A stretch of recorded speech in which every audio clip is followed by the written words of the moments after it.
The north wind had teeth, and it was chewing on the edges of Wyoming territory. It came down from the mountains without apology, a raw and hungry thing that scoured the plains and left the grass frozen stiff as bone. For Luke McRae, it was just another season turning. He had known the high country when it was a wilder place, when a man's only neighbors were the pine and the silence, and his living came from the pelts he could carry on his back. Now, he was a homesteader, a word that still felt strange on his tongue, a man trying to root himself to a single piece of land. The morning was cold enough to make the air crackle. Luke pulled his collar tighter as he walked the line of his small property, his boots crunching a rhythm in the early snow. The cabin he had built stood sturdy behind him, a column of smoke rising thin and gray from its stone chimney. His cattle, what was left of them after the first blizzard of the season, were huddled in the lean-to. Everything seemed in its place, a quiet picture of a man's hard work, but a feeling, a prickle on the back of his neck that he had learned to trust long ago, told him something was wrong. He saw it when he reached the small outbuilding where he kept his grain. The wooden bar that secured the door was not broken, but lifted cleanly from its housing. The door was slightly ajar. Luke's hand went instinctively to the hilt of the knife on his belt. He was not a man who startled easily. But this was different. A bear would have splintered the wood. A common thief would have been messier, more desperate. He pushed the door open. Inside, the cold was sharp. A sack of cornmeal had been opened, a small amount scooped out. A side of bacon was untouched. His tools were all in their places. It was the work of someone careful, someone who took only what they needed. Then he saw it. Near the open sack, a single, dark red drop stained the floorboards. And beside it, leading away from the door, were tracks. They were not the heavy prints of a man's boot. They were small, light, and the stride was short. The moccasin print was faint but clear. Someone hurt and running. Luke straightened up, the puzzle pieces clicking into place in his mind. The wind carried whispers these days, tales of trouble up on the reservations, of soldiers moving people like cattle, and of a few who refused to be moved. He had paid it little mind. A man had enough of his own troubles. But now, trouble had come visiting. He went back to the cabin, not with anger, but with a grim sense of purpose. He packed a small bundle, a strip of jerky, a tin of salve his mother had taught him to make, and a small flask of whiskey. He slung his rifle over his shoulder. He was not hunting. He was following a story to its end. The tracks were easy to follow in the fresh snow. They led away from his homestead, up toward the rolling hills that buckled into the feet of the mountains. The person was moving slow, favoring one leg.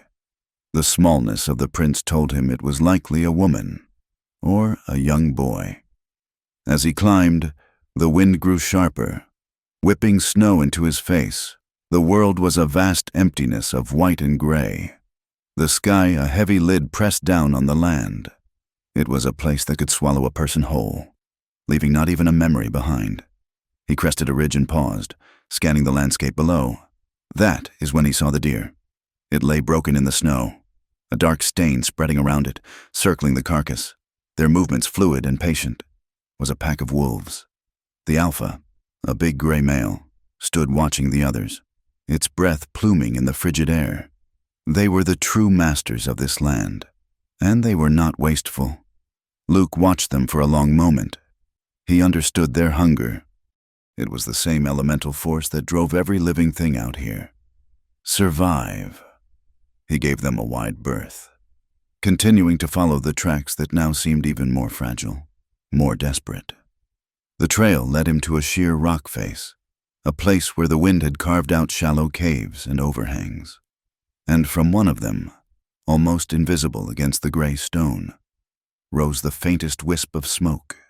It was a clever fire, small and nearly smokeless, the kind a person builds when they do not want to be seen. Luke slowed his pace, his steps becoming deliberate, silent. The rifle felt heavy on his shoulder. He was a stone's throw from the cave entrance when he stopped. He could feel eyes on him. He had been watched for some time. He let his hands hang loose at his sides, an open gesture. He called out, his voice steady. "I am not looking for a fight. I followed your tracks from my grain shed." There was no answer, only the sigh of the wind. He took another slow step forward. A figure emerged from the shadows of the cave. It was a woman. She was wrapped in a worn buffalo hide, her face smudged with dirt and fatigue, but her eyes were bright and fierce. Her black hair was braided, and in her hands she held a short bow, an arrow already nocked and aimed squarely at his chest. She was Cheyenne. He could tell by the beadwork on her moccasins. She was thin, but she stood with the unbending posture of a warrior. He saw the makeshift bandage on her calf, the one that had bled in his shed. Luke looked from the sharp flint tip of the arrow to her eyes. He saw no fear there. He saw exhaustion and pain and a pride that would not be broken. He had seen that look before, in cornered animals and in good men pushed too far. He made a decision. Slowly, deliberately, he reached up, took his rifle from his shoulder, and laid it on the ground in the snow. He kicked it a few feet away from himself. "I brought medicine for your leg," he said, his voice quiet. "And food. It is too cold to be hungry." Her gaze did not waver. The tension in the bowstring remained. For a long moment, the only sound was the wind, a lonely howl that seemed to come from the heart of the winter itself. Then, slowly, she lowered the bow. Not all the way, but enough. It was a truce, not a surrender. He approached carefully and set down the bundle he carried. He backed away, giving her space. She watched him, every movement, every breath. She limped forward and picked up the bundle, her eyes never leaving his. Inside the cave, he could see she had a small fire going. She had taken only what she needed to survive another day. He expected her to retreat into the cave, to treat him with the suspicion he knew his kind had earned. Instead, she reached into a pouch at her own belt. She pulled out 2 objects and placed them on the snow where his rifle had been. One was a small, tightly sewn leather pouch. The other was a set of 3 arrows, perfectly fletched, their flint heads sharp enough to kill. "For the cornmeal?" she said. Her voice was low, raspy from the cold, but clear. Luke stared at the offering. He picked up the small pouch. It was filled with seeds, a mix he did not recognize. They were a promise of spring, of something to be planted and grown, a payment, not the act of a simple thief. It was a gesture of honor, a statement that she was not a beggar. "My name is Luke McRae," he said, breaking the silence. She watched him for a beat, then gave a slight nod. "I am Ayanna." He pointed to her leg. "That needs cleaning." She glanced down, then back at him, her expression unreadable. "I have managed. You will not manage for long if the fever takes hold," he said, his tone matter of fact. "I have some cattle lost in the storm, up in the high meadows. I do not know this part of the mountain as well as I should." Her eyes sharpened with understanding. It was an offer, not of charity, but of exchange, his medicine for her knowledge. It was a language they both understood. "The herd will be seeking shelter in the aspen groves on the eastern slope," she said, her voice betraying nothing. "Where the stream runs under the rocks. They will not freeze there."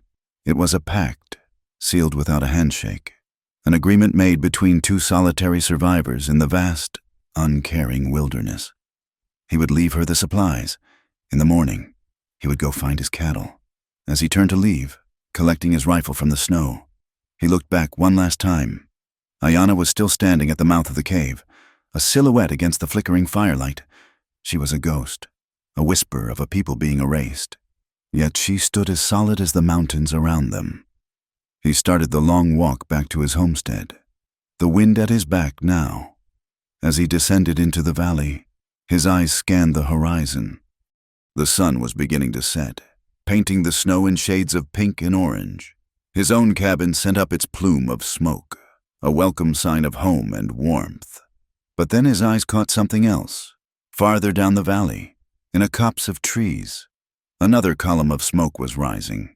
This one was different from his, and different from Ayanna's. It was thicker, dirtier, the fire built with greedier wood. It was the fire of a man who was not hiding, but hunting, and Luke McRae knew. with a cold certainty that had nothing to do with the wind, that the hunter's quarry was the woman in the cave.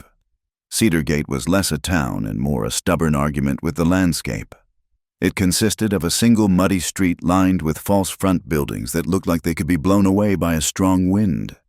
There was a saloon with sagging porches, a blacksmith shop whose rhythmic clang was the town's heartbeat, and a small post office that doubled as the land claims office. The whole place smelled of wet earth, coal smoke, and horse manure. It was a frontier town, raw and unfinished, a place where fortunes were sought and lives were easily lost. Luke McRae rode in on his steady mare, the sack of seeds Ayanna had given him tucked safely in his saddlebag. He had found his cattle just where she had said they would be, sheltered and safe. The knowledge had settled a new kind of quiet in him. It was the quiet of a shared secret, a fragile alliance in a world that rewarded suspicion. The smoke he had seen down valley belonged to a camp of hunters, he had told himself, or maybe surveyors, but he did not believe it.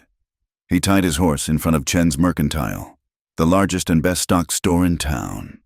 The bell above the door announced his arrival with a cheerful jingle that felt out of place in the grim morning. The store was a cavern of wonders, smelling of coffee beans, cured leather, and bolts of wool. Shelves were stacked high with everything a person might need to carve a life out of the wilderness, from cast-iron skillets to ammunition. But the first thing Luke saw was the poster. It was nailed to a wooden support beam right in the center of the store, where no one could miss it. The paper was fresh, the ink dark and official. Wanted. It read in bold letters, "For questioning. Renegade Cheyenne. Female." The description was vague. Believed to be armed and dangerous. Fled the northern reservation. May be responsible for inciting unrest. A reward of $100 was offered for information leading to her capture. It was signed by an agent of the territorial government, but Luke knew that was just a formality. This had the feel of private money behind it. "They put that up this morning," a calm voice said beside him. Luke turned. David Chen stood there, a young man with intelligent eyes and hands that were never still. He was wiping down the counter, but his attention was on Luke. The Chens ran the store, and more importantly, they ran the telegraph office, a small alcove at the back of the store where a brass key chattered incessantly, stitching the town to the outside world. "Who is they?" Luke asked, his voice low. "Mr. Pike's men," David said simply. He did not need to say more. Bartholomew Pike was the shadow that stretched over Cedar Gate and the whole territory. He owned the biggest silver mine in the region and was pushing a railroad spur line through the mountains. He was a man who did not ask for things. He took them. And he used whatever tools were necessary money, law or men with guns. $100 is a lot of money to make a man a liar. A woman's voice cut in, sharp and clear as glass. Ruth Miller stood by the pickle barrel, a basket on her arm. She was a widow, a Quaker, and she ran a small farm on the other side of the valley. She was a woman made of hickory and steel, and she was not afraid of Bartholomew Pike or any other man.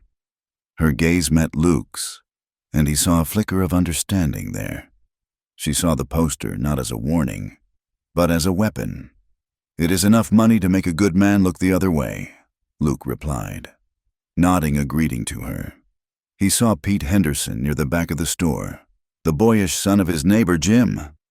Pete was staring at the poster with a look of wide-eyed fascination, his hand hovering near the handle of the new pistol tucked into his belt. He was at that age where stories of danger were more thrilling than terrifying. Luke bought what he needed: coffee, flour, and a few boxes of cartridges. As David Chen tallied the cost, the telegraph key began to chatter with a new urgency. David moved to it, his expression focused, his fingers flying over the key in response. The air seemed to crackle with the invisible messages flying through the wire. It was the new magic, a thing that could carry a lie just as fast as the truth. Luke watched him, a cold knot tightening in his stomach. A vague description on a poster could become a woman's name and location with just a few taps of that key. He left the store and walked down the street toward the saloon. He needed to see the man who had put that poster up. The saloon was noisy, thick with the smell of stale beer and unwashed men. Miners from Pike's operation drank alongside local ranchers. He saw his neighbor, Jim Henderson, at a table with a few other homesteaders, their faces etched with the worry that was the constant companion of men who lived by the grace of the weather and the market. And in the corner, holding court in a clean suit with a silk vest, sat Bartholomew Pike. He was not a large man, but he had an aura of power that filled the space around him. His face was clean-shaven, his eyes a pale, cold blue. With him were two men who did not look like miners or cowboys. They had the hard, watchful eyes of Pinkerton agents. Pike saw Luke and smiled, a thin, bloodless motion of his lips. He gestured to an empty chair at his table. Luke did not want to go, but refusing would be a statement, and he was not ready to make one yet. He walked over, the noise of the room seeming to fade away. "McRae," Pike said, his voice smooth as polished stone. "Good to see you. I trust your homestead is surviving this early winter. It is holding." Luke said, "Good, good. It takes a strong man to tame a piece of this country," Pike said, leaning back in his chair. "But even a strong man needs good neighbors. Progress is coming to this valley. McRae, a railroad. It will bring prosperity for everyone." Luke said nothing. He knew what was coming. "My surveyors tell me you have a remarkable piece of land," Pike continued, his eyes fixed on Luke's. "That spring of yours, up in the high pasture, it never runs dry. They say a source of water like that is strategic. Very valuable to a railroad. It is valuable to my cattle, too," Luke said. Pike's smile did not change. "Of course, but my company is prepared to make you a very generous offer. More than you could make in 10 years of ranching. Enough to buy a bigger place, a better place. Somewhere down where the winters are not so harsh." The room was quiet now. The men at the other tables were pretending not to listen, but Luke could feel their eyes on him. This was more than a business deal. It was a test. "I am not selling," Luke said. His voice was flat, final. Pike held his gaze for a long moment. The smile finally faded, replaced by something colder, emptier. He picked up his glass of whiskey and studied it as if it held the secrets of the world. "That is a shame," he said softly, without looking up. "A real shame. A man alone. Things can happen out here. Accidents. It would be a pity for all that hard work to go to waste."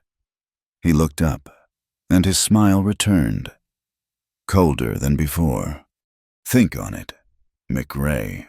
Luke stood up and walked out of the saloon, the weight of the unspoken threat pressing down on him. The law in Cedar Gate was a flimsy thing, and Pike held all the strings. As he was untying his horse, another man approached him. He was a black man, tall and broad-shouldered, wearing sturdy work clothes but carrying himself with the straight-backed discipline of a soldier. Luke recognized him. "Sergeant Eli Turner, late of the 9th Cavalry, a Buffalo soldier. He had served his time and now worked as a freelance surveyor.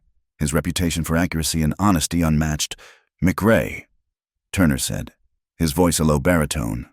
He gestured with his head back toward the saloon. "That man is a snake, and his railroad is the snake's belly, swallowing up everything it crawls over." "I know," Luke said. Turner nodded, his eyes scanning the hills around the town. "I have been mapping this whole area for the government. Pike's maps, the ones he filed with his claim, they are not right. He is claiming water rights that are not his to claim." Turner's gaze was direct. "The law is slow, but a straight line is a straight line. The truth has a way of showing itself on a map. It was a small thing, but it was something. A man who believed in facts, in lines on a page that could not be bullied or bought." Luke swung himself up onto his horse. The ride home felt longer than the ride in. The bounty poster, Pike's cold smile, the clatter of the telegraph, the quiet integrity of Eli Turner. It was all a tangled web, and Ayanna was caught in the middle of it. He rode past the small church where Reverend O'Brien was tending to a small garden. a man trying to grow faith in hard soil. He saw the Henderson place, Jim out mending a fence while his son Pete practiced drawing his pistol, aiming at a tin can. The world was no longer just the wind and the snow and the mountains. It had shrunk to the size of a small town full of fear, greed, and the fragile possibility of courage. And Luke knew that his quiet life was over. He had a choice to make, and whatever he chose, the storm was coming. The days that followed fell into a quiet, careful rhythm, a secret world shared between the homesteader and the warrior. Luke made regular trips up to the rock face, never taking the same path twice. He brought food, strips of salted beef and hardtack biscuits, and more of the salve for Ayanna's leg. The wound was closing cleanly, the angry redness fading. In return for his supplies, she gave him knowledge. She taught him how to read the subtlest signs in the snow, the track of a snowshoe hare distinct from that of a fox, the way a broken twig could tell the story of a passing deer. One night, under a sky littered with stars so bright they looked like chips of ice, she taught him the Cheyenne names for the constellations. She showed him how the star patterns shifted with the seasons, a celestial map more reliable than any piece of paper. "My father taught me," she said, her voice soft as she pointed to the sky. "He said the stars are the campfires of our ancestors. They watch over us." Luke listened, the familiar constellations taking on new meaning through her eyes. He was a man who knew the wilderness, but she knew its soul. He had always seen the mountains as a thing to be endured, to be survived. She saw them as a home, a provider, a sanctuary. He was used to the silence of his own thoughts, a solitude that had become a second skin. But sitting by her small fire, the quiet was different. It was not empty. It was filled with a shared understanding, a silent acknowledgement of the trust growing between them. The bond forged in quiet moments was soon tested by violence. A sudden warm spell, a Chinook wind blowing down from the mountains, began to melt the snowpack. The frozen creeks and ravines began to groan and shift. Luke had a cow and her new calf that had wandered farther than the rest of the herd, and he worried the rising water would cut them off. He went to Ayanna. "I need another set of eyes," he said. She nodded, her movements fluid and efficient as she grabbed her bow and a quiver of arrows. They moved together up a narrow canyon, the sound of rushing water growing louder with every step. The floor of the canyon was a treacherous mix of slush and slick rock. They found the cow, but the calf was missing. Ayanna pointed to a set of small tracks leading farther up the canyon, toward a place where the walls narrowed. They were halfway there when the sound changed. The steady rush of water became a deep, grinding roar. Ayanna stopped, her head cocked, listening. "The ice," she said, her voice sharp with urgency. "It is breaking upriver." Luke looked up the canyon. He saw it a moment later. It was not a wall of water, but a churning, grinding slurry of ice, mud, and uprooted trees, moving with terrifying speed. It filled the narrow canyon from wall to wall. They were trapped.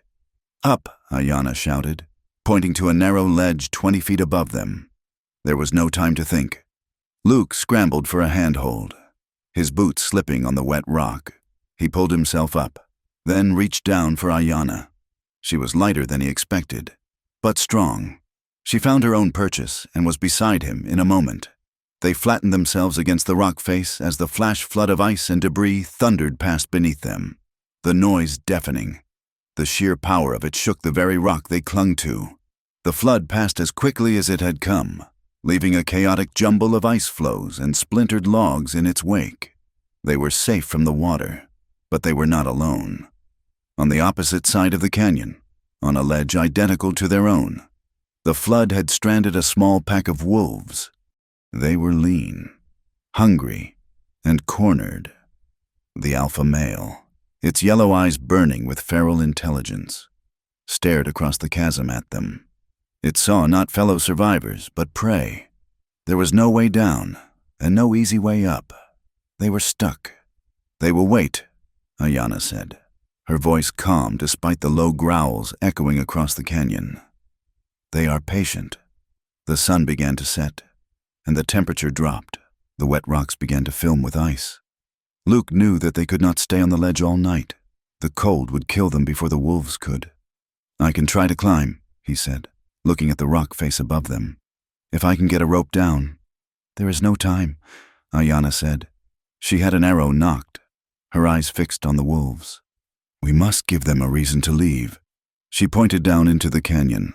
A large pine tree had been wedged between two boulders by the flood. One of its thick branches reached almost to their side of the canyon.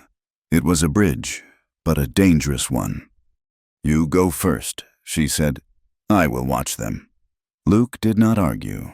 He trusted her judgment. He lowered himself carefully onto the trunk of the tree, his boots struggling for purchase on the wet bark. The wolves on the other side grew more agitated, snarling and pacing. He moved slowly, deliberately. His focus narrowed to the single task of not falling into the icy chaos below. He made it to the other side and quickly found a secure position among the rocks. "Come on," he yelled. Ayanna began to cross, her movements as balanced and graceful as a cat's. But as she reached the middle of the log, the alpha wolf decided to act. It launched itself from its ledge, a gray blur of muscle and teeth, aiming not for Ayanna, but for the log in front of her, trying to dislodge it or knock her off balance. Ayanna did not hesitate. In one fluid motion, she drew her bow and released the arrow. It flew true, striking the wolf in the shoulder. It was not a killing shot, but the impact and the pain sent the animal tumbling from the log into the churning water below. The other wolves, seeing their leader fall, hesitated. It was the only opening she needed. She scrambled the rest of the way across the log and joined Luke. They climbed the rest of the way out of the canyon in the gathering dark, leaving the remaining wolves to their fate. They did not speak on the way back to her cave. They did not need to. They had faced death together and survived. He had trusted her life to her skill, and she had trusted hers to his strength. It was a bond deeper than words. A few days later, Luke rode down to his cabin after checking his fences. The air was still, the sky a clear, cold blue. But as he got closer, he saw that the front door was slightly ajar. His hand went to the pistol on his hip. He dismounted quietly and approached on foot. The inside of the cabin was a mess. His belongings had not been stolen, but searched. Drawers were pulled out. His bedroll was undone. The floorboards had been pried up in one corner. It was a professional, thorough search. Pike's Pinkertons. They had been looking for something, or someone. A cold rage, followed by a colder fear, washed over him. They had not found Ayanna, but the message was clear. Pike was watching him. He knew Luke was hiding something, and he was closing in. Luke cleaned up the cabin, his mind racing. He had to warn Ayanna, but he could not risk leading them to her. He needed to create a diversion, to send them looking in the wrong direction. There was only one way to do that. He rode hard for Cedar Gate, pushing his mare faster than he should have. He went straight to Chen's Mercantile. The store was empty except for David Chen, who was sorting through a new shipment of canned goods. "I need to send a telegram," Luke said, keeping his voice low and even. David looked up, and his calm expression did not change, but his eyes were sharp. He had heard about the search of Luke's cabin.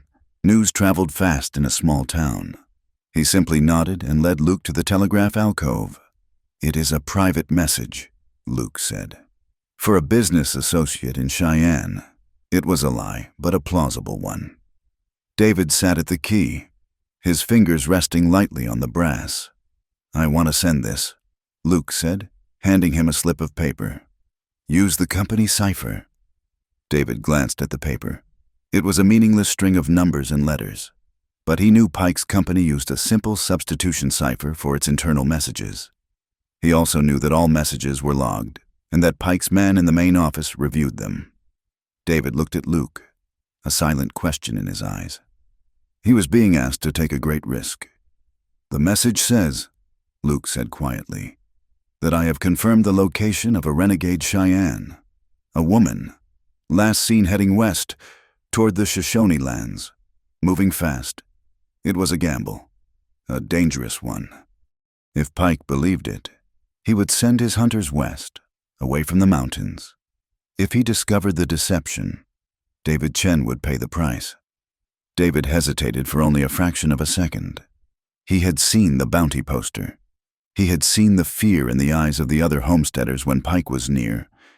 He gave Luke a single, sharp nod.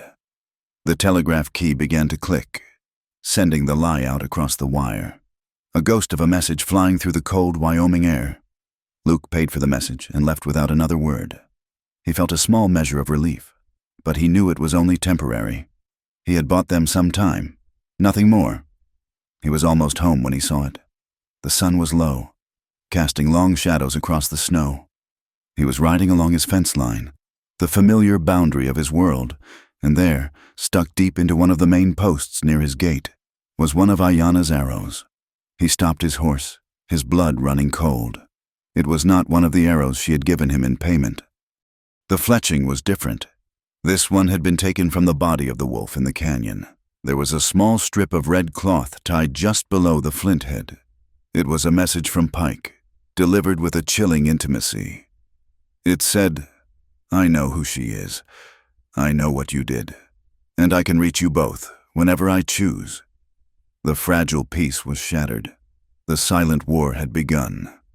The arrow in the fence post changed the air between them. It was no longer just the cold of winter that made them wary, but the chilling certainty of being watched. Pike's message had been delivered. And now, the next move in his cruel game was to turn the fire of rumor loose in Cedar Gate. The flame was lit in the saloon. It was a place that drank up lies as greedily as it did cheap whiskey. The man who struck the match was named Dobbs, a bounty hunter with a stained duster and eyes that held no light. He worked for Pike when the money was right, and his specialty was turning whispers into roars. He stood at the bar, a half-empty bottle in front of him, and told his story to a captive audience of miners and ranchers. "Found old Silas up in the foothills," Dobbs said, his voice a gravelly performance of grief. Poor soul was just panning his claim. An arrow in his back. Cheyenne arrow, fancy fletching. The very same kind they say that renegade woman uses. A murmur went through the room. Silas was a harmless old prospector, a man who bothered no one. He was a good man. Someone said, "He was." Dobbs agreed, pouring another drink. "And now he is dead." "For what?" "A few ounces of dust.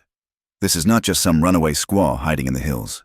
This is a killer, and that $100 reward feels mighty small for a woman who would gut a man for his pockets." Jim Henderson, Luke's neighbor, shifted uncomfortably at his table. He was a decent man, slow to anger and slower to judgment.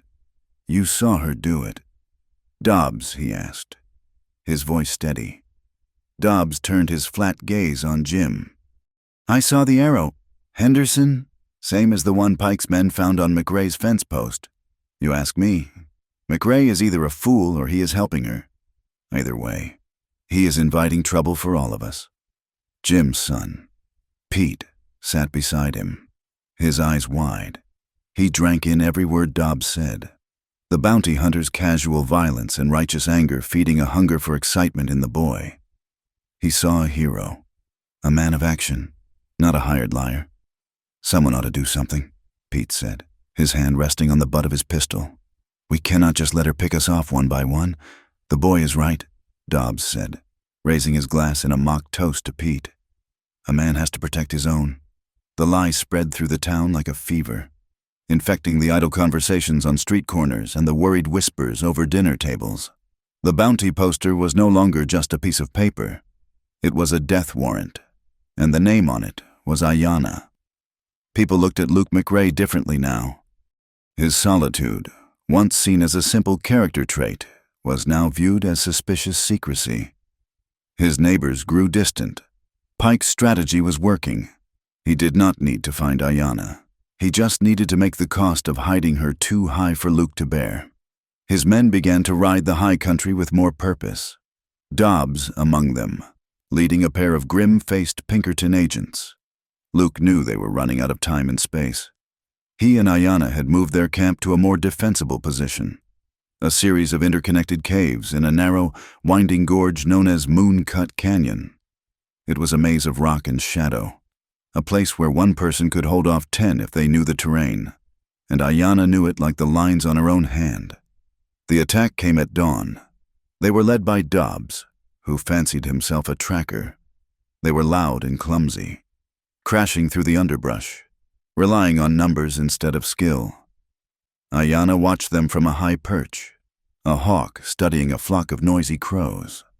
"They are trying to flush us out," she said to Luke, who was positioned on the opposite ridge. "They will split up and try to box us in." "Let them," Luke said, checking the action on his rifle. "Let us make them regret it."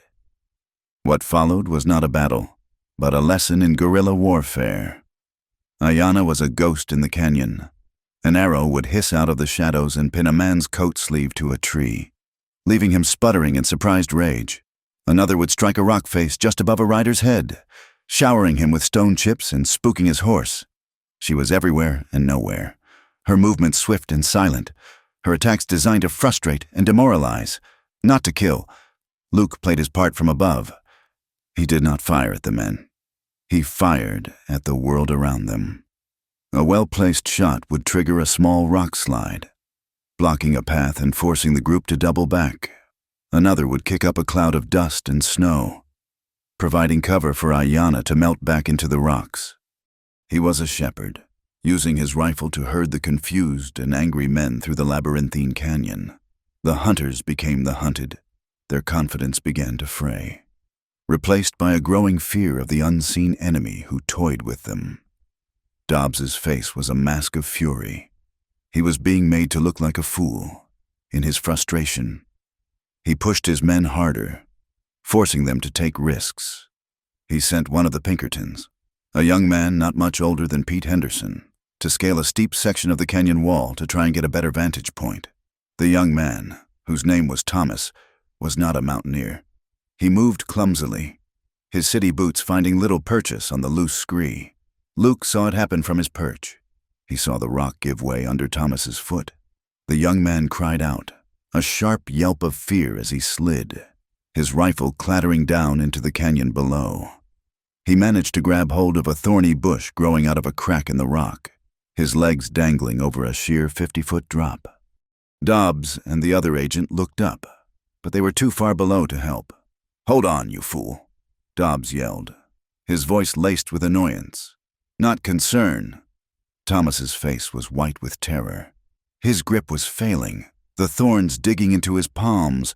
Luke did not think. He reacted. He was closer, on a wider ledge just above the boy. He laid down his rifle, uncoiled the rope from his shoulder, and quickly secured it around a solid rock outcropping. He threw the other end down. "Grab the rope," Luke yelled.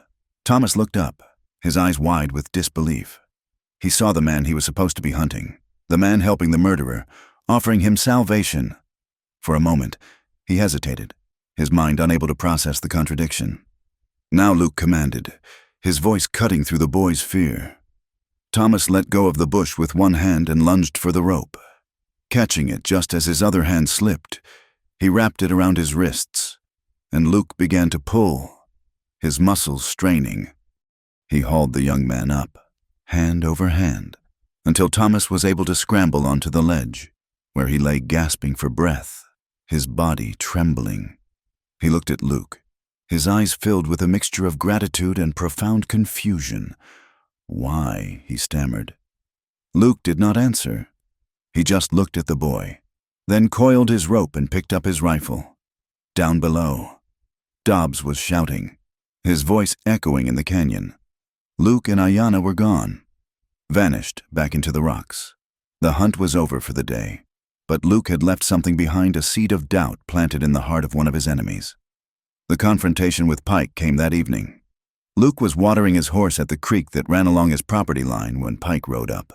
Alone, he stopped his fine black stallion a few feet away. The picture of calm authority. "You led my men on quite a chase today, McRae," Pike said, his voice deceptively pleasant. "You are a more resourceful man than I gave you credit for." "Your men were trespassing," Luke said, not looking at him. "My men were enforcing the law, a service for which this community ought to be grateful." Pike said. He paused, letting the silence stretch.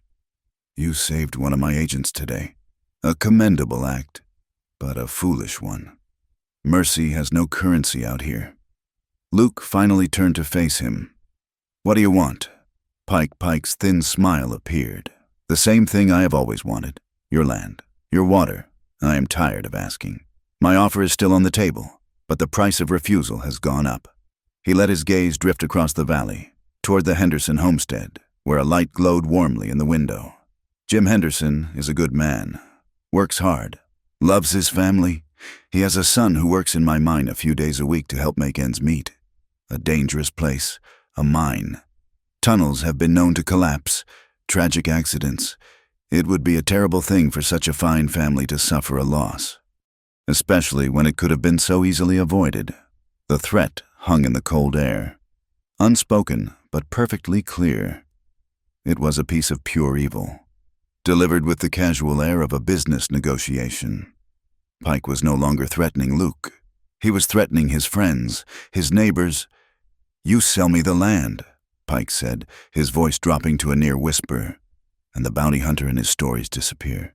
The renegade Cheyenne is forgotten. Your friend Jim's boy continues to have a long and healthy life. Everyone wins. Pike turned his horse. You have until tomorrow morning to decide. He rode away, leaving Luke standing by the creek. The sound of the running water, a mocking reminder of the very thing that was causing all this trouble. He was trapped. To save Ayanna, he would have to sacrifice his neighbors. To save his neighbors, he would have to betray Ayanna, leaving her to face Pike's men alone. He looked at his hands. The same hands that had just pulled a man from the brink of death now felt powerless, stained by the impossible choice he had to make. He found Ayanna watching the sunset from a high ledge. She had seen Pike ride away. She did not need to ask what had been said. She could see it in the rigid set of his shoulders, in the bleakness of his eyes. "He is using them against you," she said. It was not a question. Luke could only nod. She looked out at the vast, darkening landscape, the place that had been her home and her prison. She had run so far, fought so hard, only to become a weapon used against the one person who had shown her kindness. To stay meant to be the cause of another's suffering. To leave meant surrendering to the wilderness, or worse, to the hunters. Her survival, which had for so long been her only goal, now felt like a selfish and destructive act. The fire of her warrior spirit felt like it was being buried under a cold, heavy blanket of snow. The ultimatum from Bartholomew Pike settled over them like a shroud.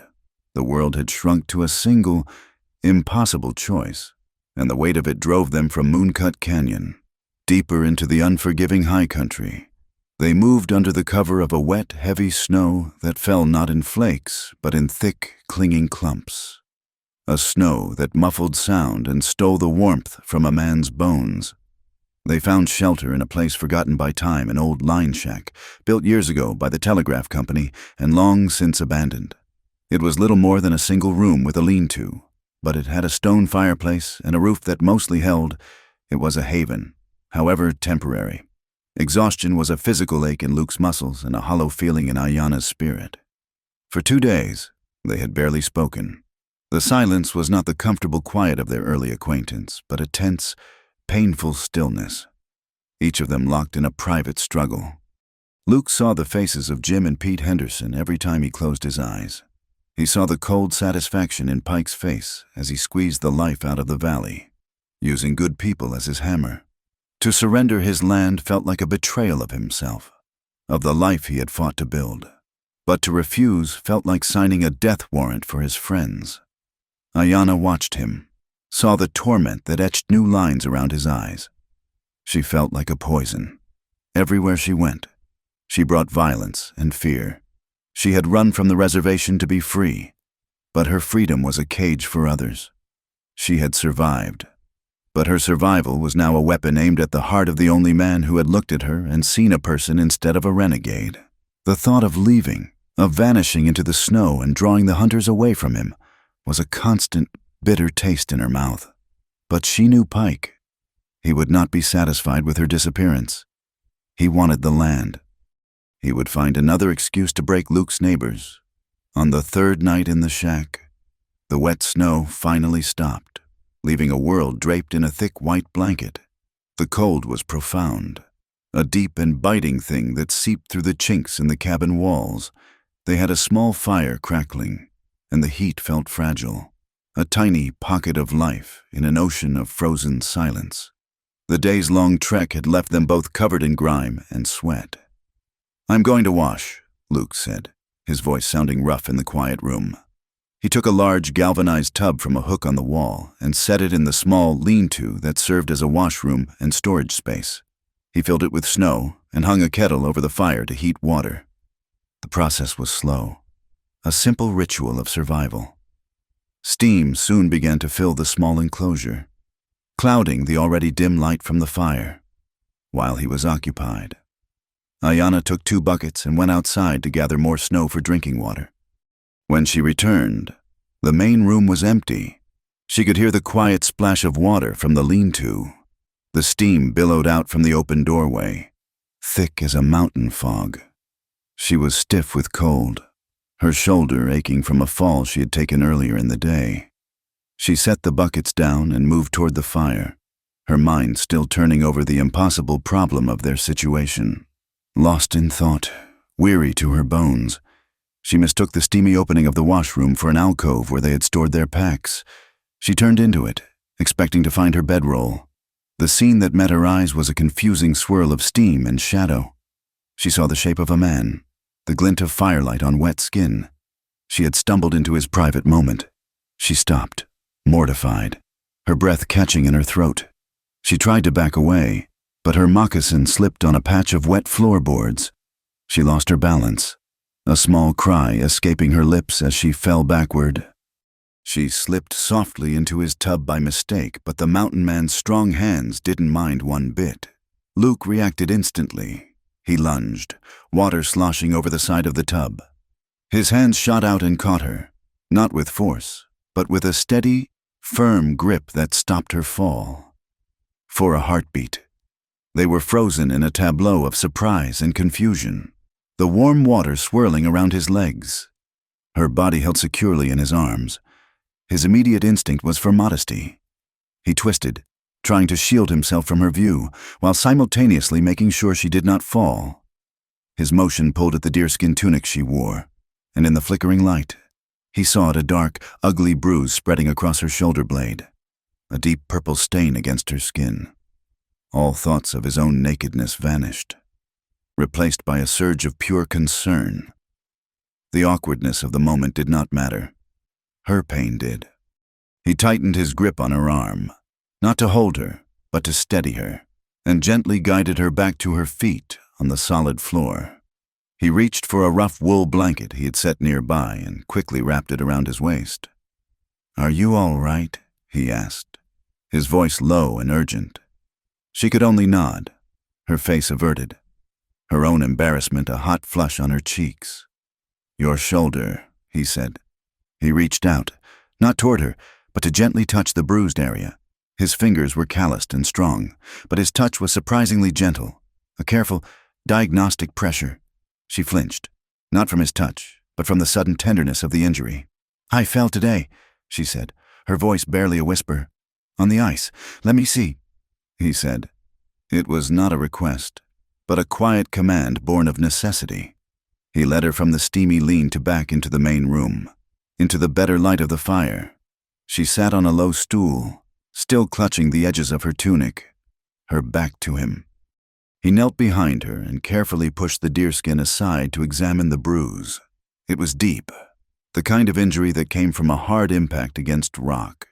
He stood and went to his pack, retrieving the small tin of salve he always carried. It was a dark, fragrant balm of pine resin and comfrey root. He opened it, and the clean, medicinal scent filled the small cabin. He knelt behind her again, his presence a warm and solid thing in the cold room. He scooped a small amount onto his fingers. "This will be cold at first," he warned softly. His hands, which she had only known as strong and capable, the hands of a man who could build a cabin and track a wolf, were now impossibly gentle. He spread the salve over the bruise, his touch careful and methodical, working the medicine into the sore muscle. The contact was intimate, yet entirely without threat. It was an act of pure healing, a quiet mending of a physical hurt that seemed to touch something deeper, a place where the wounds were not so visible. She did not pull away. For the first time in a very long time, she allowed herself to be cared for.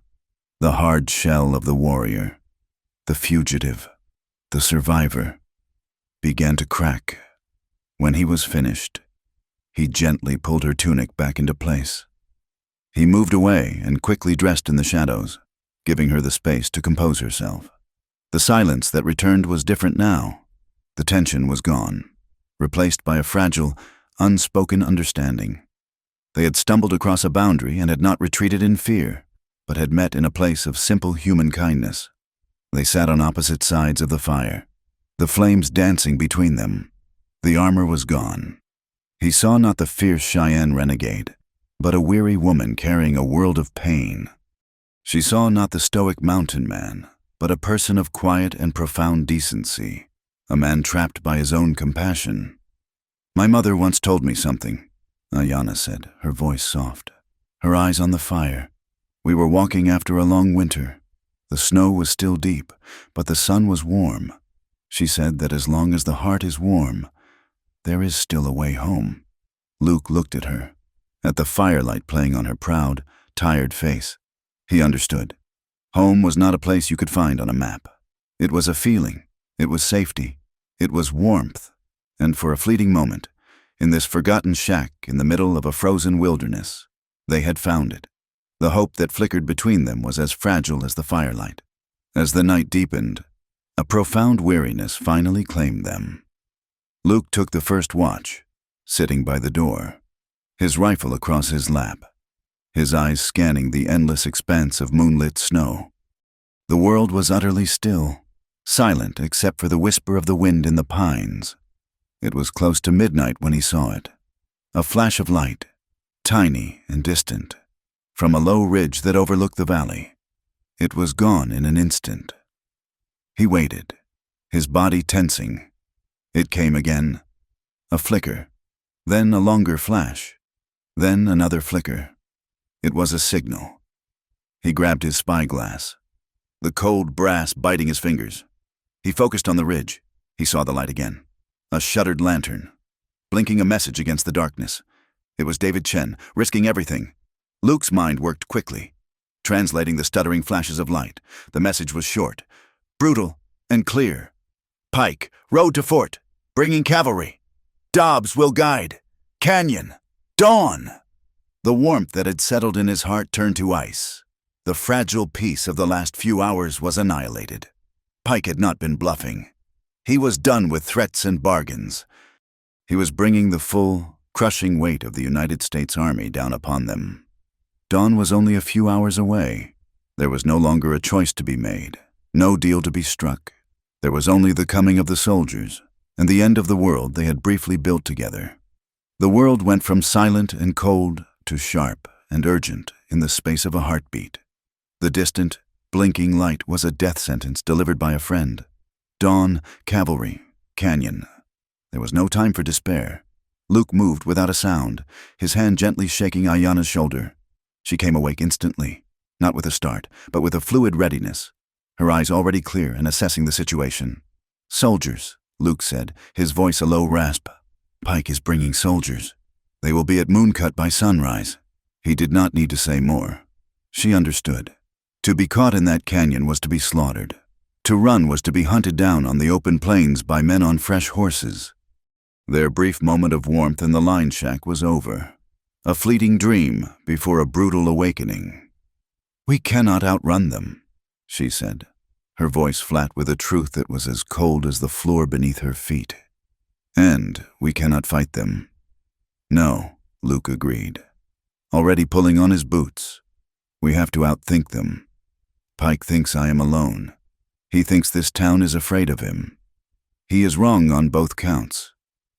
He had a desperate, half-formed plan, a wild gamble that depended entirely on the courage of a few good people.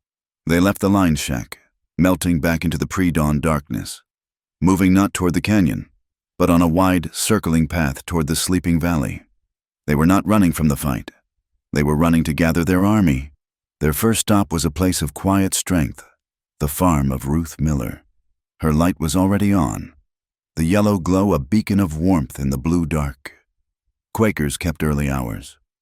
Luke knocked on her door, a soft, coated rhythm. The door opened a crack, and Ruth's sharp eyes took in the sight of them. Luke grim-faced, Ayanna a shadow at his side, her bow in her hand. Ruth did not hesitate. She opened the door wide. "Get in before the whole world sees you," she said, her voice crisp and businesslike. Inside. Her kitchen was warm and smelled of baking bread. She listened to Luke's story without interruption, her hands busy making coffee, her face calm. When he finished, she simply nodded. "Bartholomew Pike has mistaken decency for weakness for too long," she said. "He is about to learn the difference. Who do we need one by one?" They came, summoned by a quiet word from Ruth or a prearranged signal. Eli Turner arrived first, his long strides eating up the distance from his small cabin. He carried his surveyor's tools and a heavy Colt revolver buckled at his waist. David Chen came next, having slipped away from the mercantile before his father was awake. His face was pale in the lamplight, but his eyes were resolute. Finally, Reverend O'Brien appeared, his black coat dusted with snow, his face a mixture of pastoral concern and righteous anger. They gathered around Ruth's sturdy kitchen table, a small circle of conspirators, a fellowship of the fed up. Luke laid out the situation. The soldiers, the bounty hunter Dobbs, the canyon, the dawn deadline. "We must give them a different trail to follow," Ayanna said, speaking for the first time. Her voice was quiet but carried an undeniable authority. She was in her element now, a strategist planning a campaign, a trail so convincing they will not think to look elsewhere. The plan, which they called Smoke in the Wrong Direction, took shape quickly, each person adding a piece to the puzzle. "I can send a new telegram," David Chen said. "Pike has an agent who monitors the wire, but I can send a message from an anonymous source to the fort itself. A report of a Cheyenne raiding party spotted 2 days west of here, near the Wind River Range. It will be just enough to make the cavalry lieutenant hesitate. To question his orders, a report is good, but they will need tracks," Eli Turner added. "Real tracks." Luke looked at the others. "I know a man, Jorge.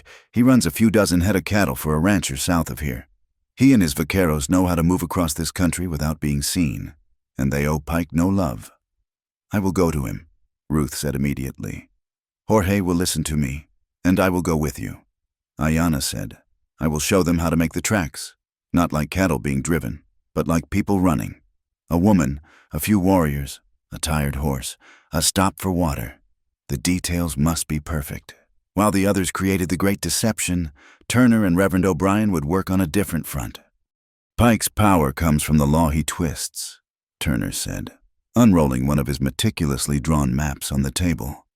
"We will use the real law against him." He pointed to a series of lines and measurements.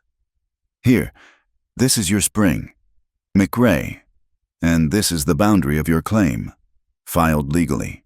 Pike's railroad survey claims this water source, but his survey is a fiction.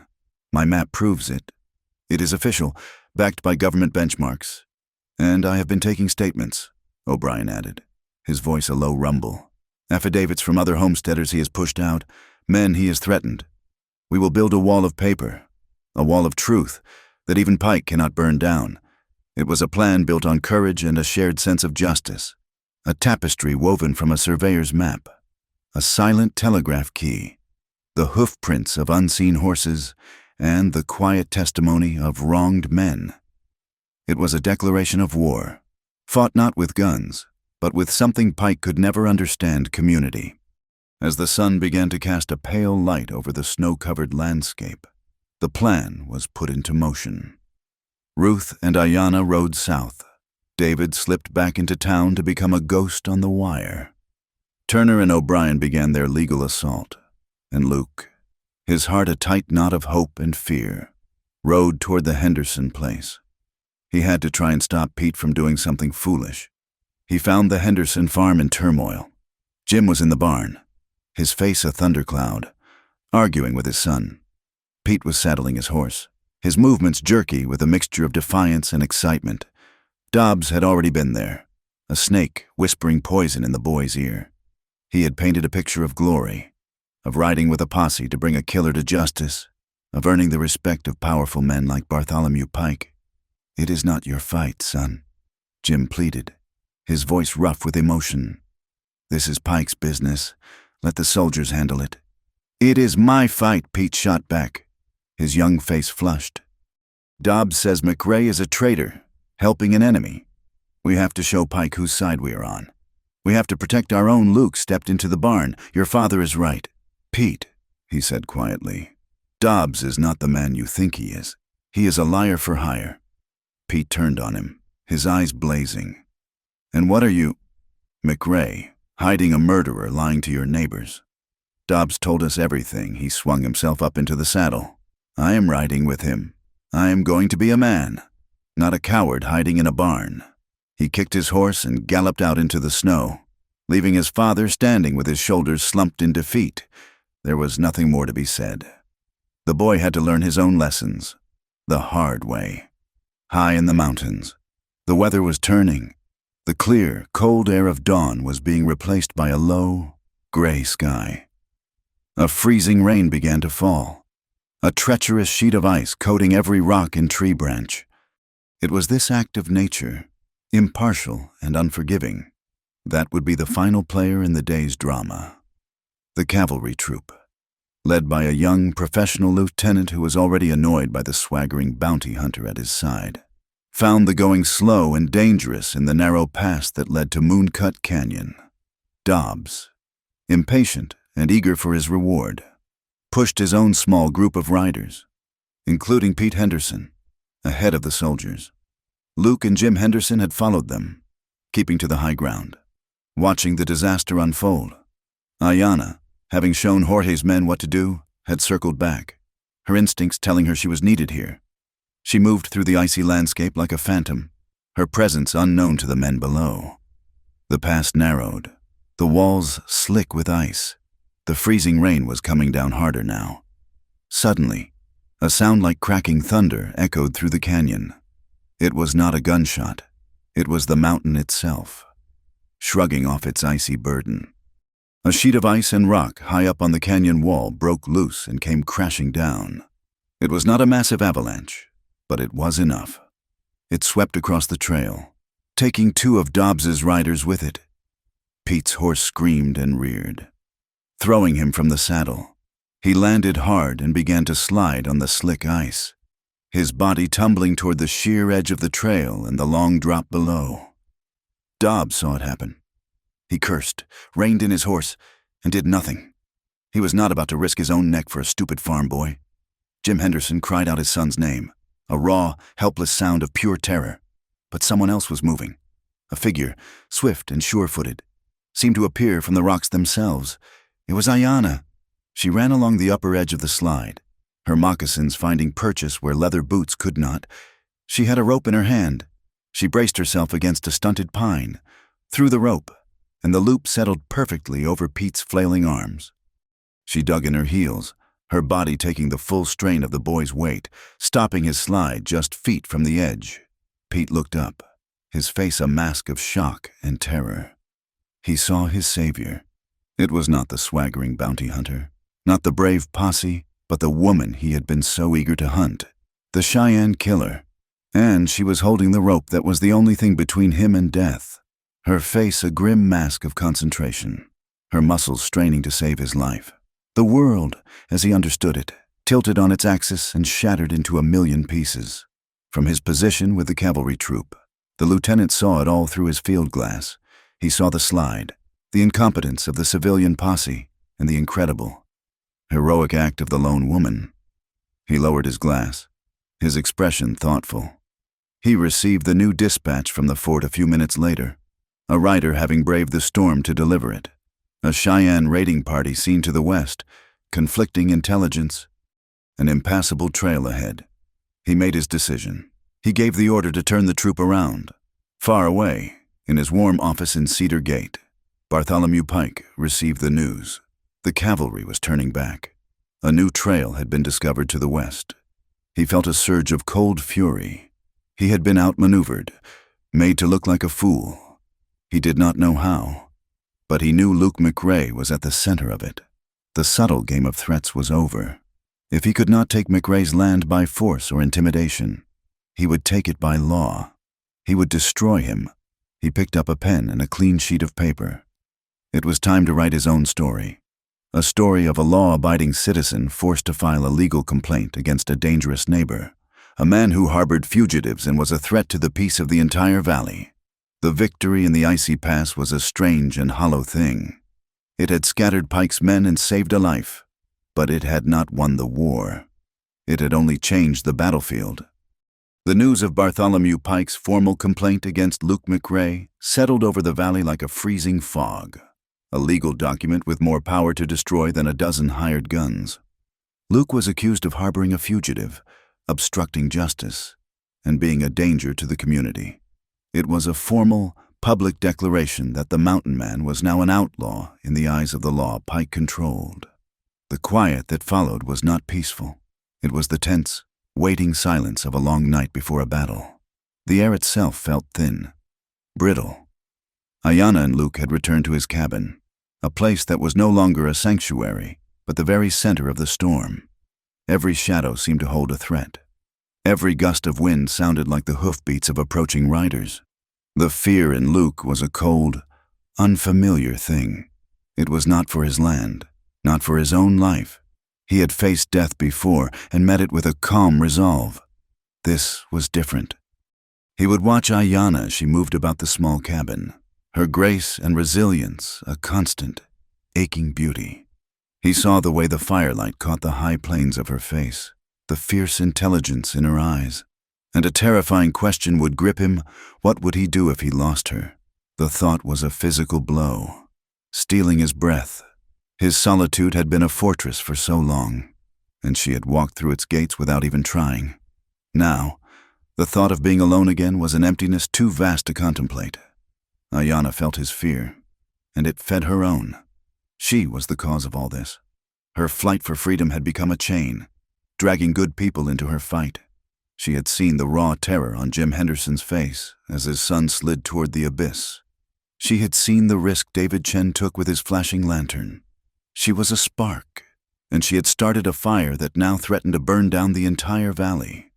The weight of it was a heavier burden than any winter pack.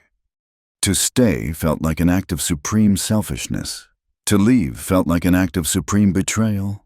They fell into a routine of waiting, of preparing for a fight they did not know how to win. One evening, the tension in the cabin had become a palpable, living thing. They could not sit in silence any longer. Luke took out a torn leather saddlebag and a length of thick sinew. He began the slow, methodical work of stitching the bag, his large hands surprisingly deft with the awl and needle. Ayanna watched him for a moment, then retrieved a deerskin tunic of her own that had been torn by a branch. She sat across the hearth from him, and soon the only sounds in the cabin were the crackle of the fire and the whisper and pull of sinew through leather. The simple, shared task seemed to ease the tightness in the air. "They said you killed Silas," Luke said, his voice low, his eyes on his work.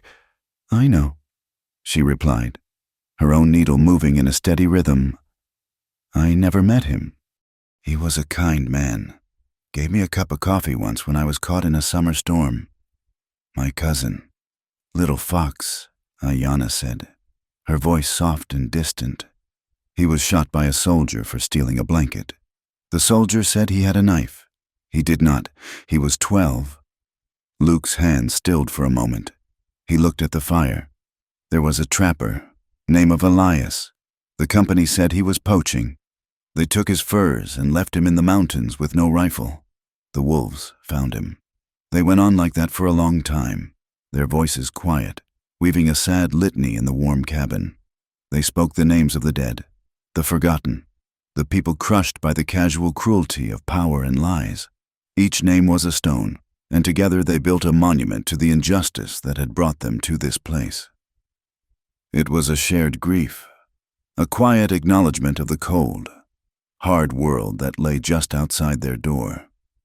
Ayanna finished her stitching and held up the tunic, inspecting the neat seam. She looked across the fire at Luke, at his strong, troubled face. She saw the fear for her in his eyes and the love that he did not yet have the words for. She saw her own fear reflected there, and the love in her own heart that felt both like a new strength and a terrible vulnerability. "The cold can claim the land," she said, her voice clear and steady in the quiet room. "It can take the trees and the rivers." She met his gaze, and the look that passed between them was more binding than any written contract. "But we cannot let it take the fire inside. We cannot let it win."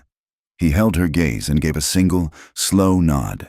It was a vow, made in the heart of the storm, a simple promise to face the dawn, whatever it might bring, together.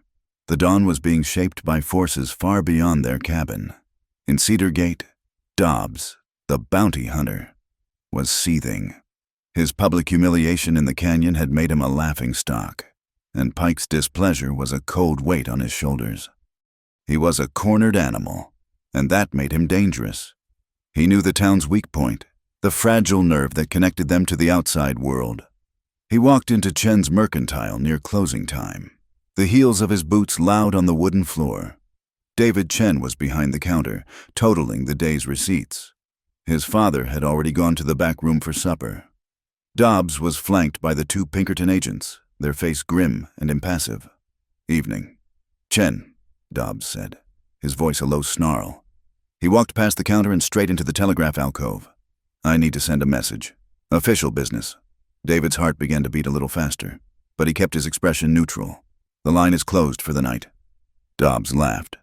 A short, ugly sound. He turned and leaned on the counter, his face close to David's. "The line is open when I say it is. You are going to send a message for me, to the territorial marshal. You are going to tell him that Luke McRae and the Cheyenne killer have taken you hostage, that they are here, in the store, and that they are threatening to burn the town down unless they are given safe passage." David stared at him, his mind reeling. The lie was monstrous, a fabrication designed to bring not just a troop of cavalry, but a full-scale military assault down on the valley. It would be a massacre. "I will not send that message," David said, his voice shaking slightly, but firm. Dobbs smiled. It was not a pleasant sight. "I think you will." He nodded to one of the Pinkertons. The man grabbed David's arm, twisting it behind his back with brutal efficiency. The other Pinkerton went to the door and turned the sign to closed. "You see, Chen," Dobbs said, picking up a heavy bag of flour from the counter and dropping it with a thud. "Accidents happen. Maybe you resist, and we have to get rough. Maybe there is a fire, a terrible tragedy. But before that happens, a message gets sent." My message. David's mind raced. He looked at the telegraph key, the small brass instrument that could be a lifeline or a death warrant.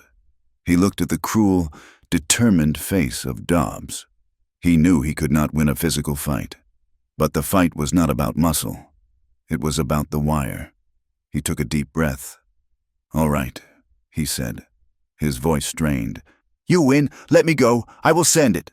Dobbs nodded, satisfied. The Pinkerton released David's arm. David rubbed his wrist and sat down at the telegraph key, his hands trembling.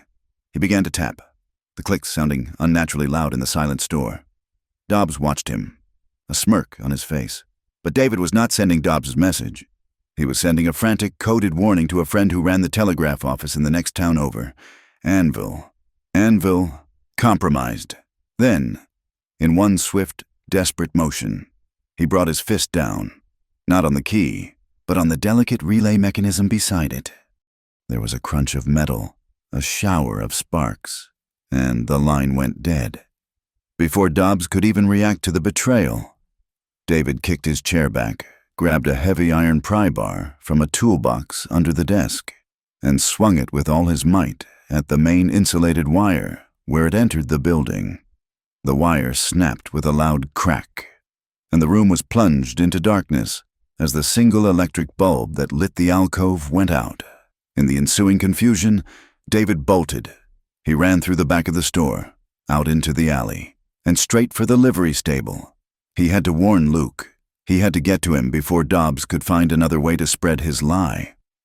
He threw a saddle on the fastest horse he could find and galloped out of town, a lone rider disappearing into a gathering storm. At that very same moment, another rider was approaching a different destination. Thomas, the young Pinkerton Luke had saved, dismounted in the deep shadows near Ruth Miller's farm. His heart was hammering against his ribs.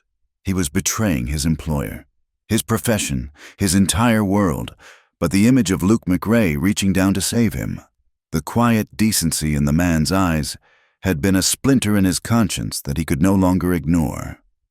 He crept to the kitchen door and knocked softly. When Ruth opened it, her face was a mixture of surprise and suspicion.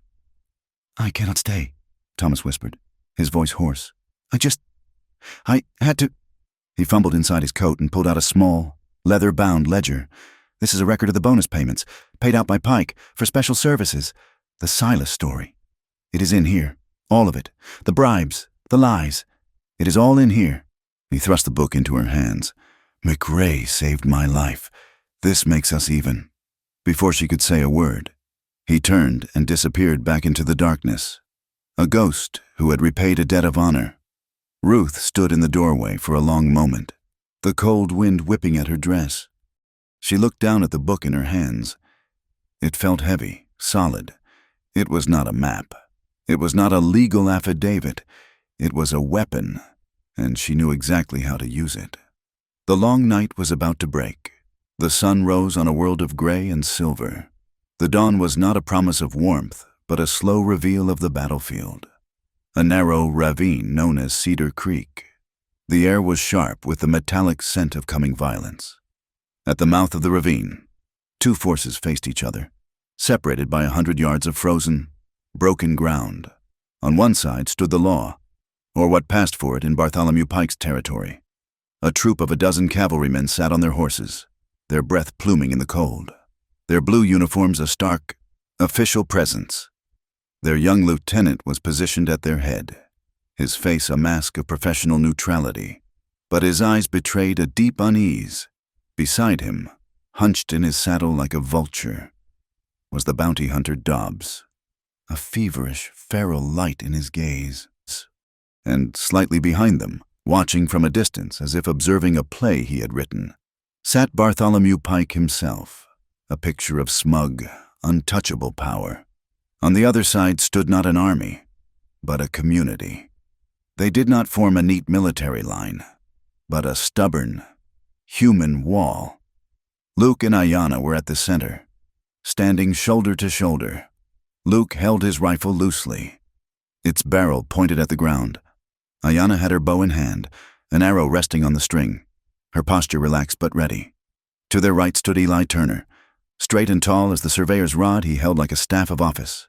Beside him was Jim Henderson, his face pale but resolute, his fear for his son having burned away into a hard, protective anger. To their left stood Ruth Miller and the other Quaker families, their faces serene, but their presence as unyielding as the granite cliffs around them. Reverend O'Brien was with them, his Bible held in one hand. Spread out on the flanks were Jorge's vaqueros, silent men on wiry horses, their lariats coiled at their saddles. The Chen family was positioned farther back, ready to act as messengers, a vital link in their fragile chain of defense. They were a patchwork of humanity, a testament to the strange and powerful alliances forged in the face of a common enemy. The lieutenant rode his horse forward a few paces. "Luke McRae," he called out, his voice crisp and clear in the cold air. "I have a warrant for your arrest on the charge of harboring a fugitive and obstructing a federal investigation. Lay down your arms and surrender the Cheyenne woman. No one else needs to be harmed." Before Luke could answer, a clear, calm voice cut through the tension. "On whose testimony was this warrant issued?" Lieutenant Ruth Miller stepped forward from the line of homesteaders. She was not armed. She held no weapon. In her hands was a small, leather-bound ledger. She walked into the open space between the two groups, her steps steady, her gaze fixed on the young officer. "This is a legal matter, madam," the lieutenant said, a hint of annoyance in his tone. "Step back with the others," The law is built on truth. Is it not? Ruth replied, her voice ringing with a moral authority that made the officer hesitate. Or is it built on bribes and lies? She opened the ledger. I have here a record book. It details payments made by Mr. Pike's Mining Company. Let me read you an entry. October 12th, to M. Dobbs, $50 for services rendered. Dissemination of Silas narrative. She looked up from the book, her eyes finding the bounty hunter. Tell me, Mr. Dobbs, what's a Silas narrative? Dobbs's face went white, then purple with rage. That is a lie. That book is a forgery. He snarled. Is it a new voice asked? A figure detached itself from the line of cavalry troopers. It was Thomas, the young Pinkerton, his face pale but his voice steady. He walked his horse forward and stopped beside the lieutenant. I was there when those payments were recorded. Sir, that ledger is real, every word of it. We were paid to spread a lie. Silas died of a fever a week before. Pike had his body moved. The lieutenant stared at Thomas, then at the ledger in Ruth's hands, then at the sputtering, furious face of Dobbs.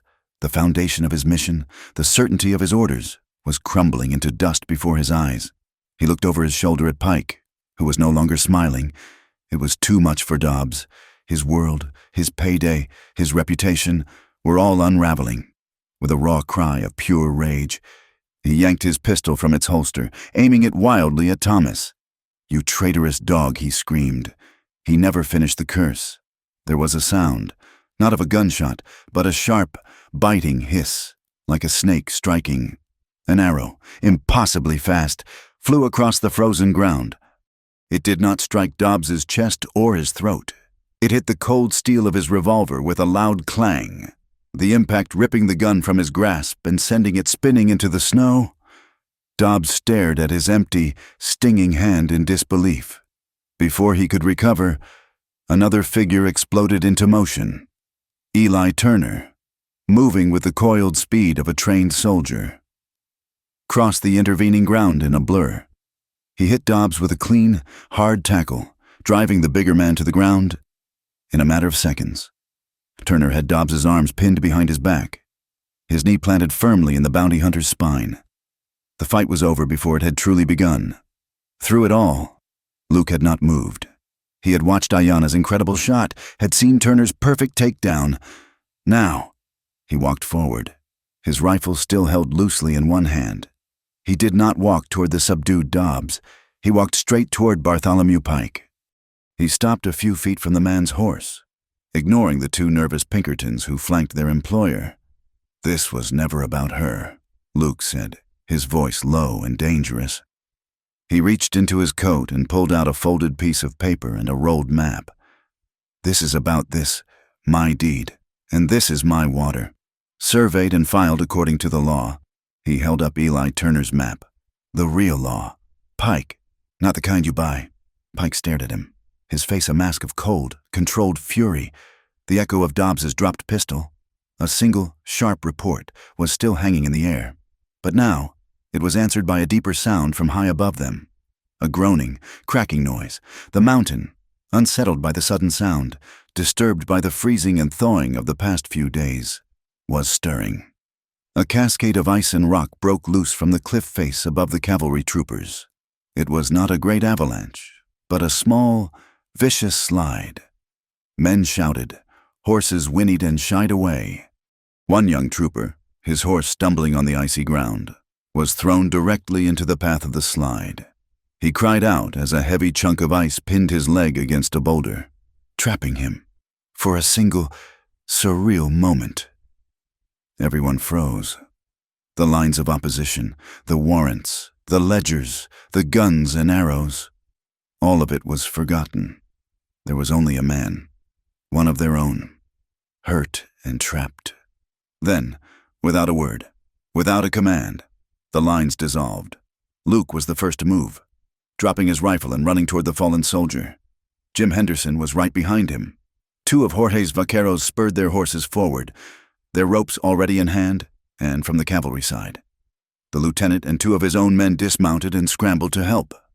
They met at the rock slide, no longer enemies, but simply men, working together against the cold, impartial cruelty of the mountain. The young lieutenant watched it all. He saw Luke McRae and Jim Henderson, the very men he had been sent to arrest and intimidate, straining together with his own troopers to shift the heavy boulder. He saw the Cheyenne woman, the supposed killer, directing them, pointing out the safest way to leverage the rock without causing a further slide. He saw a community that was not a mob, and an enemy that was not an enemy. He had seen enough. He stood up straight, his face set. He had his orders, but he also had his honor. "Sergeant," he called out, his voice sharp with command, "take Mr. Dobbs into custody. He is under arrest for attempted murder."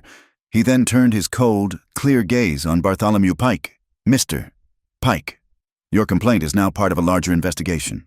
Until the territorial marshal can sort this out, your authority here is suspended. I would advise you to return to Cedar Gate." He turned back to the work at hand, to the shared, desperate task of saving a life. The Battle of Cedar Creek was over. The gunshot had not started a war. It had, in the strangest of ways, brought a truce. The wheels of justice, when they finally began to turn in the Wyoming territory, were slow and coated in dust. The hearing was held not in a grand courthouse, but in the largest room in Cedar Gate, which happened to be the saloon, scrubbed clean of its usual sin and smelling faintly of soap and sawdust. A circuit judge, a man named Elias Thorne with a face like a worn map and eyes that had seen too much to be fooled, presided from a makeshift bench built of whiskey barrels and a plank of wood. Bartholomew Pike sat at a table with his lawyer from Cheyenne, a man in a tailored suit who looked as out of place as a silk handkerchief in a blacksmith's shop. Pike was the picture of confidence, a man who believed that the world, and everyone in it, had a price. Across the room sat the town. It was not a crowd of spectators. It was a silent, unified body. Luke and Ayanna sat with Eli Turner and Reverend O'Brien. Ruth Miller sat in the front row, her hands folded calmly in her lap, the small leather ledger resting beside her. Jim Henderson was there, and beside him, his son Pete, his face pale and his eyes fixed on the floor, the Chen family, Jorge and his vaqueros, and a dozen other homesteaders filled the benches, their presence a quiet, powerful testimony. Pike's lawyer spoke first, his voice smooth and condescending, painting a picture of a benevolent businessman trying to bring progress to a backward territory, only to be thwarted by a dangerous, violent homesteader and his savage companion. Then Judge Thorne called Ruth Miller to the stand. She walked with a quiet dignity, took the oath, and sat down. She did not need a lawyer to guide her. She simply opened the ledger. "This is a book of accounts," she began, her voice clear and steady, filling the room. "It records payments for services. I would like to read an entry from November 3rd. To M. Dobbs, $100 for continued agitation and dissemination of renegade narrative." She looked at the judge. "There are many such entries. Payments for false reports, payments for witness intimidation, payments for a story about a murdered prospector who, according to the doctor in the next county, had actually passed from pneumonia a week earlier." She continued to read, her calm voice a hammer striking blow after blow against the foundation of Pike's power. The room was utterly silent, captivated. When she finished, the judge turned his gaze to the Pinkerton agent. "Thomas, young man," he said, "you worked for Mr. Pike. You were there in the canyon. Do you corroborate this woman's testimony and the authenticity of this book?" Thomas stood, his hands trembling slightly, but his voice was firm. "Yes, Your Honor. It is all true. We were paid to create a threat that did not exist. We were ordered to incite fear." Next, Eli Turner took the stand. He did not speak of violence or lies. He spoke of numbers and lines. He unrolled his official survey map, a thing of beautiful, irrefutable precision. He laid it next to the fraudulent map Pike had filed with the land office. "The law is very clear about water rights." "Your Honor," Turner said, his finger tracing the path of the creek, "a man's claim extends to the center of the waterway bordering his property. Mr. Pike's Railroad Survey illegally annexes the entirety of Cedar Creek, including the spring on Mr. McRae's land. It is not a mistake. It is a calculated theft, documented on paper, the weight of the evidence, the calm testimony of the community, and the undeniable truth of the surveyor's map was overwhelming. Judge Thorne listened to it all, his expression unreadable. When it was done, he delivered his judgment, his voice devoid of courtroom drama, a simple statement of fact. "Mr. Dobbs," he said, looking at the bounty hunter who was being held by 2 deputies, "for the crimes of perjury, incitement, and attempted murder, I sentence you to 20 years hard labor at the territorial prison." He then turned his gaze on the mining magnate, Bartholomew Pike. "This court finds that you have engaged in a conspiracy of fraud, bribery, and intimidation. Your exclusive mining charters and railroad right-of-way grants are hereby suspended, pending a full federal investigation. This valley is no longer your private kingdom." Pike did not explode in anger. He simply stood, gave a thin, venomous smile, and walked out of the saloon. A man whose empire had been dismantled not by a gun, but by the quiet courage of ordinary people. The healing of the valley began almost immediately, in small, practical ways. The day after the hearing, Reverend O'Brien was down by the creek, clearing brush from a small, sunlit patch of land. Ruth Miller was there with him. Jim Henderson arrived a little while later in his wagon, which was loaded with fresh-cut lumber. "A school needs walls," he said, unloading the planks. The small building they constructed became a place of hope, a place where the children of homesteaders, of the Chen family, and soon a few of the curious children from a nearby Arapaho camp, learned their letters together. Ruth started a community fund, a simple jar on the counter of the mercantile, to make sure no child went without a warm coat or a solid meal. The telegraph, once a tool of fear, became the town's true lifeline, with David Chen tapping out crop prices, weather warnings, and messages of birth and marriage. His integrity unquestioned. The personal reckonings were quieter, but no less profound. One afternoon, Pete Henderson found Ayanna by the creek, where she was gathering medicinal herbs. He stood awkwardly for a long moment, twisting his hat in his hands. I wanted to say, I am sorry," he finally managed to say, the words coming out in a rush. "For what I said, for what I believed, for what I almost did." He looked up, and for the first time, he saw her not as a renegade or a killer, but as the person who had saved his life. "You were right, and I was wrong. I was a fool." Ayanna stopped her work and looked at him. She saw the genuine shame and remorse in his eyes. She gave a small, slow nod of acceptance. "A man is not a fool for making a mistake," she said, her voice gentle, "only for refusing to learn from it. You are not a fool, Pete Henderson." The simple words of grace seemed to lift a great weight from the boy's shoulders. The most important conversation happened a few weeks later. As the first signs of a true spring began to soften the edges of the land, Luke and Ayanna were walking the fence line of his property, the same fence line where Pike's warning arrow had once been a declaration of war. Now, it was just a fence, a quiet boundary around a place of peace. "We should mend that top rail," Luke said, his voice casual, though his heart was beating a heavy rhythm against his ribs. He stopped and turned to her. The wind lifted a strand of her dark hair, and the late afternoon sun lit her face. He had nearly lost her a dozen times. To the winter, to the wolves, to the hatred of men. The thought of facing another season without her was unbearable. "Ayanna," he said, his voice suddenly rough with emotion, "I am not a man for fancy words, but I know this. My life was a quiet, empty room before you came into it. I do not want it to be quiet like that again." He took a deep breath. "I want to build a life with you, to plant those seeds you gave me, to see them grow. I am asking you to marry me." She looked at him, her dark eyes searching his. She saw the truth of his words, the deep and steady love that he offered. He rushed on, wanting her to understand the depth of his respect. "I know my ways are not your ways. A piece of paper from a judge is not the only thing that makes a bond. Reverend O'Brien can say the words for my faith, but I want to honor yours. 2. Your people, your traditions. If there is a Cheyenne way, I want to do that. 2. I want to build a home that has room for both of us.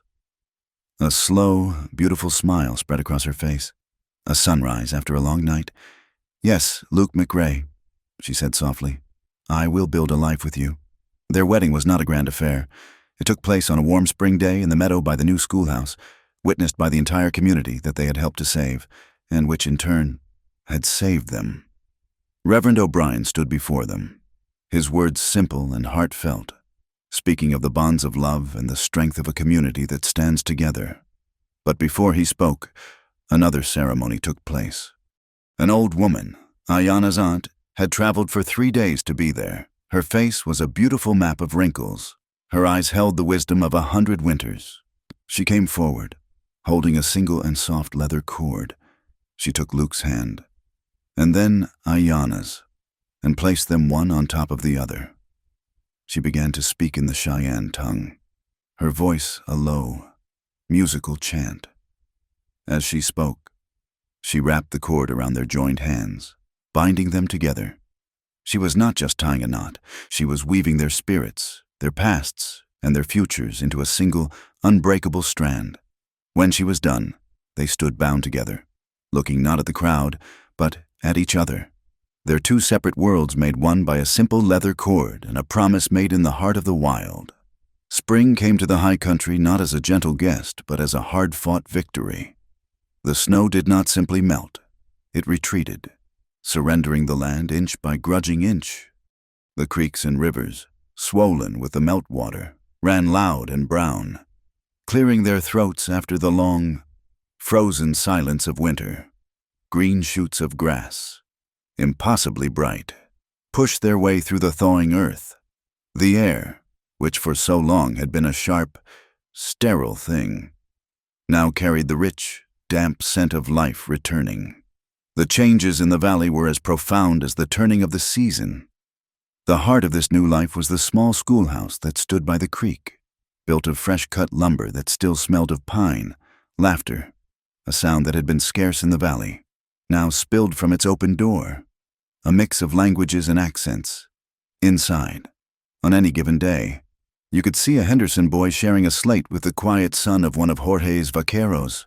You could see one of the Chen daughters patiently showing a younger Arapaho girl, whose family now came to the valley not with suspicion, but with goods to trade, how to form the letters of her name. Ruth Miller was the calm center of this happy chaos, her voice a steady guide, her presence a promise that this place was for everyone. The jar on the counter at the mercantile, once meant for a bounty, now held the town's bridge fund, a collection of small coins and folded bills that ensured every child had what they needed. The schoolhouse was a place for more than just reading and arithmetic. In the afternoons, Eli Turner would unroll his beautiful, precise maps on a long table. He would gather the older children, Pete Henderson always first among them, and teach them the language of the land. He showed them how to read the contours of a hill, how to find true north by the sun and stars, how to understand the sacred geometry of a watershed. He was not just teaching them surveying, he was teaching them a reverence for the truth, showing them how a straight line, honestly drawn, could be a more powerful weapon for justice than a gun. Pete, who had once been so eager to follow a man of loud and violent words, now listened with a quiet intensity to this man of careful lines and proven facts. In town, the telegraph office was no longer a shadowy alcove in the back of the mercantile. It was its own official station, a small, proud building with a sign that read Cedar Gate Telegraph Post. David Chen sat at the key, no longer a conspirator sending secret messages, but a vital artery, connecting the valley to the wider world. The clicks and silences that filled the air now brought news of cattle prices from Omaha, warnings of late spring storms from Cheyenne, and personal messages of joy and sorrow that stitched the scattered homesteads into a single community. His work was a daily act of weaving the truth. The spirit of this new community found its warmest expression at Ruth Miller's farm. She had turned her large pantry into a community kitchen, a place where a pot of thick, hearty soup was always warm on the stove. It was for anyone who was hungry, for a family whose crops had failed, for a traveler passing through with empty pockets. It was a place built on the simple, radical idea that a neighbor's hunger was everyone's responsibility. And the water, the source of so much conflict, now flowed freely. Jim Henderson, his face now free of the deep lines of worry, had worked with Jorge and the other homesteaders to dig a new irrigation ditch, a shared artery that brought life to all their fields according to a fair and common agreement. The water that Pike had tried to steal for his own greed now belonged to everyone, a daily reminder of their shared victory. But the truest symbol of the valley's rebirth was taking root on a small, sun-drenched patch of earth beside Luke McRae's cabin. He and Ayanna had spent a week clearing the ground, pulling stones from the soil and working it until it was rich and dark. It was their first act as husband and wife, an act of creation. One morning, Ayanna brought out the small, worn leather pouch she had given him on that first day. In another lifetime, it seemed, it was the payment she had offered for the cornmeal she had taken, a gesture of honor from a fugitive who had nothing else to give. Now, it held the seeds of their future. They knelt together in the soft earth. He would make a small hole with his finger, and she would follow, dropping in a single, precious seed. They did not speak much. They did not need to. Their hands in the soil, the shared, patient work, was its own language.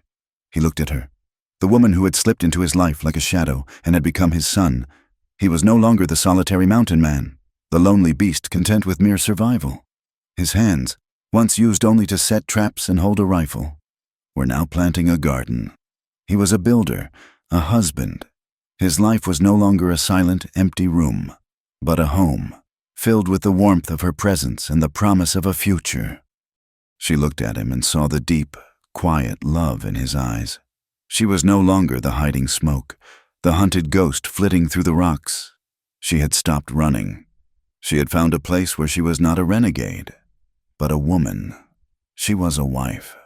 She was the keeper of a fire, not a small, secret flame in a hidden cave, but the warm, steady hearth of a community that had seen her, truly seen her, and called her one of their own. When the last seed was planted, they stood and looked at their work. It was just a small patch of dark, disturbed earth, but to them, it was a world of possibility. In the valley below, they could hear the faint, rhythmic clang of the blacksmith's hammer, the distant, happy shouts of the children playing by the schoolhouse. The air was clean and sweet. The trail that led down to Cedar Gate was open and clear, a welcoming path, no longer a place of ambush or escape. The sky above, which had for so long been a heavy lid of gray, was now a vast and brilliant blue, washed clean by the storm that had passed. In this land of howling wind, they chose to build instead of break. Thank you so much for joining us on this journey. Please comment with where you are listening from in the world so we can all connect. And remember to subscribe to our channel Wild West Tales, like this video, and press that hype button to help share this story with others.